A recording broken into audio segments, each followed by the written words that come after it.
Og det er, at man i et så for... Og næste gang er det Konservative Folkeparti.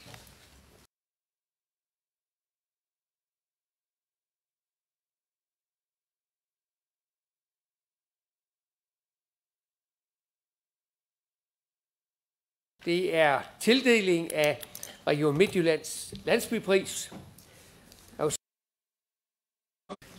Ja, tak for det.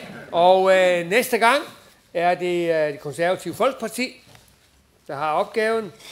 Der er ikke indkommet spørgsmål til spørgetiden. Vi går dermed over til dagsordenen. Punkt 1, det er tildeling af Region Midtjyllands landsbypris. Det er jo sådan, at vi siden 2009 har uddelt en sådan landsbypris. Der er opstillet nogle kriterier, som man skal søge og beskrive ud fra. Og herunder er det overordnede formål jo at understøtte og inspirere til, at der er fortsat udvikling i landdistrikterne, og dermed også fokusere på der, hvor det lykkes, og der, hvor man skaber resultater. Udvalget for regional udvikling har ud fra de kriterier, der er stillet op, peget på, at det er Ølstrup, der bliver udpeget til årets landsby, og det gør man blandt andet med fokus på det meget store engagement, der er blandt indbyggerne, men også den konstatering, at indbyggertallet fra 2009 til 13 er steget med 18%. Nu er procenttal jo nogle gange taknemmelig, fordi det er jo nogle gange procent i forhold til hvad? Og det er så fra 243 indbyggere til 289. Og det er, at man i et så forholdsvis lille afgrænset landsbysamfund er i stand til at få så stor en fremgang, det er beundringsværdigt. Der er fremhævet det lokale engagement i forhold til etablering af 2 større søer, byens grønne områder, som vedligeholdes på frivillig basis af primært et korps af pensionister, dagligbrusen og det engagement, der er her, men også som et nyt kriterium, hvordan energiaspektet indgår. Og man kan jo sige, at på ægte vestjysk facon, jamen så har man jo her tilrettelagt det sådan, at det vindmølleprojekt, der er lokalt, de også bidrager til fællesskabet.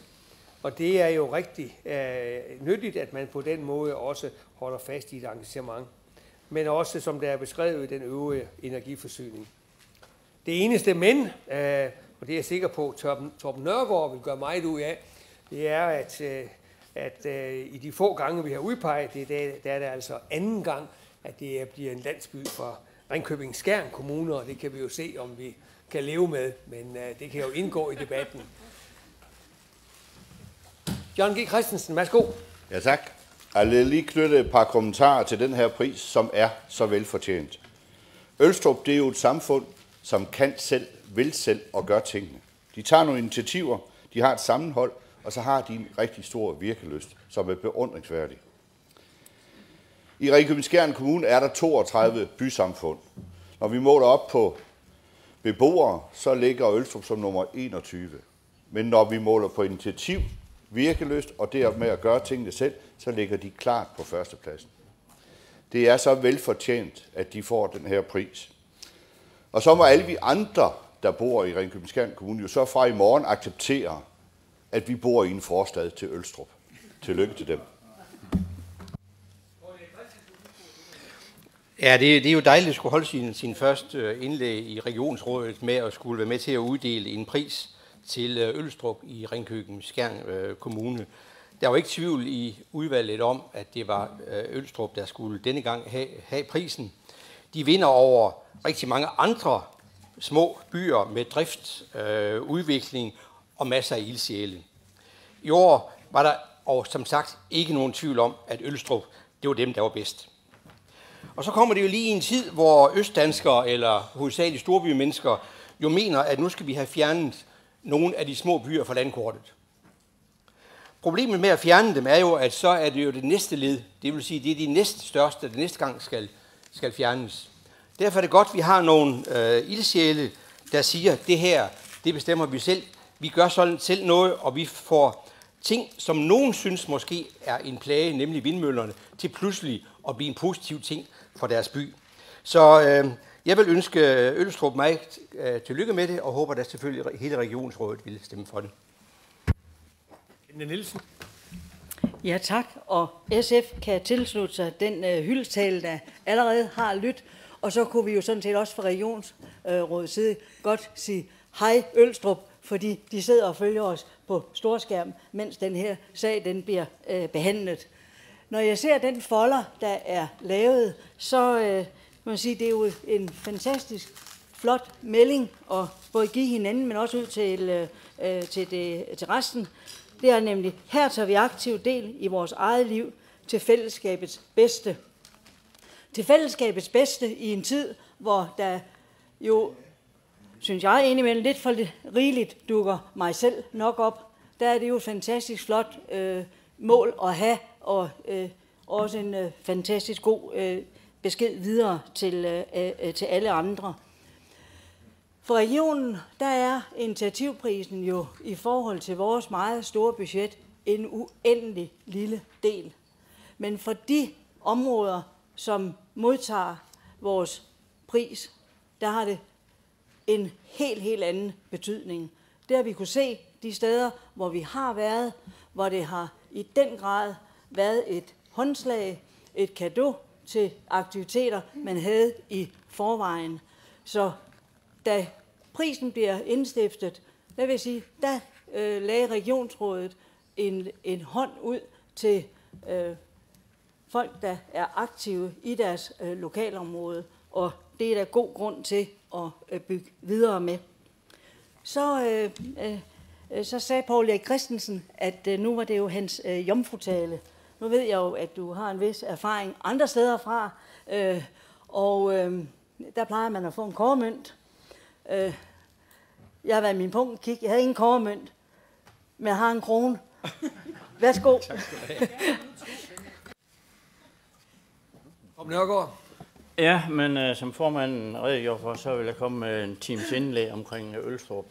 Jeg er så heldig, at jeg i 67 år har boet i nabokommunen til Ølstrup, og så nu var Ølstrup så heldig at komme med i den samme kommune, som jeg er i.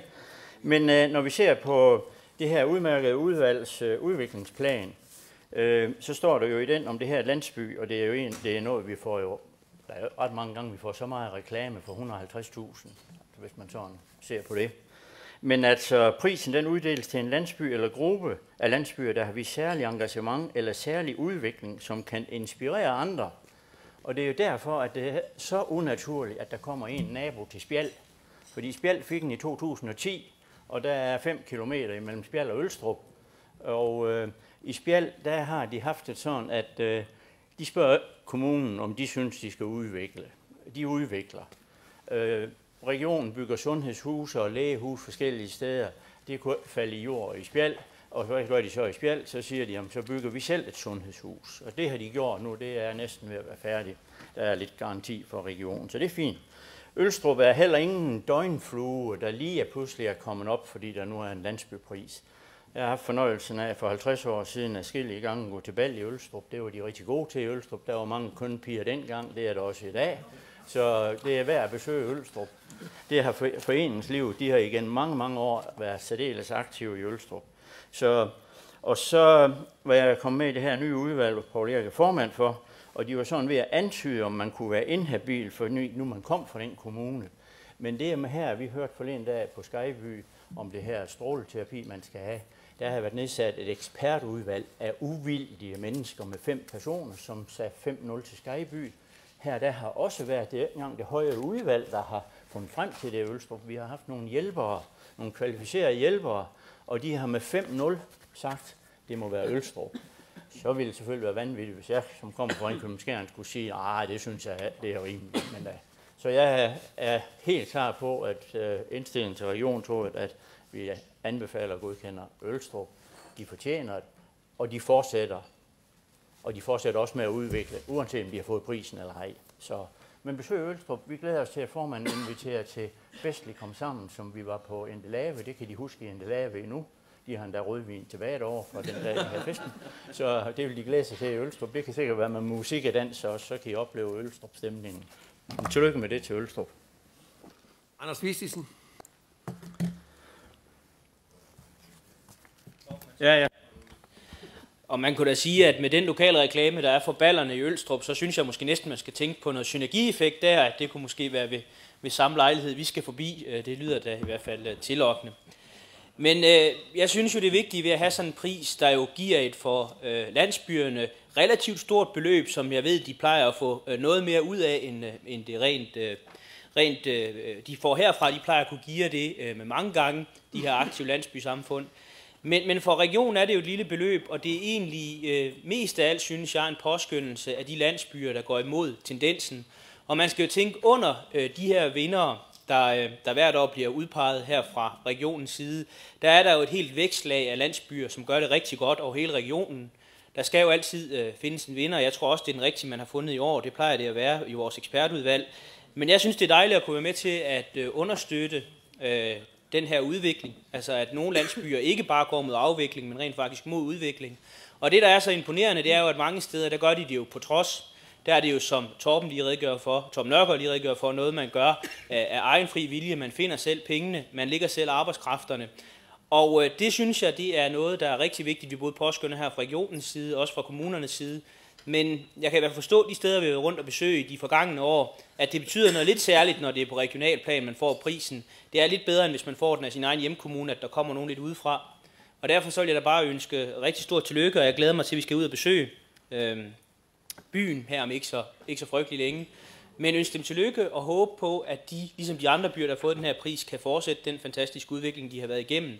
Og at der forhåbentlig de næste mange år, der kommer, bliver ved med at være de her landsbyer, der går på trods af udviklingen og er med til at være fyrtårne, der kan lede og vise vejen for resten af landdistrikterne, sådan at vi får en udvikling på land og på by, der hænger mere harmonisk sammen.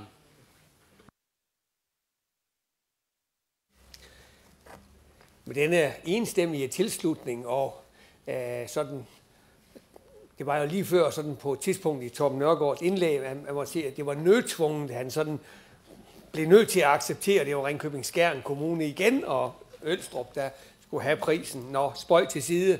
Det er rigtigt med stemmerne 5-0 og en klar afgørelse, men på basis af det, som også Anders Vistisen er inde at nævne, der er faktisk rigtig mange gode ansøgere.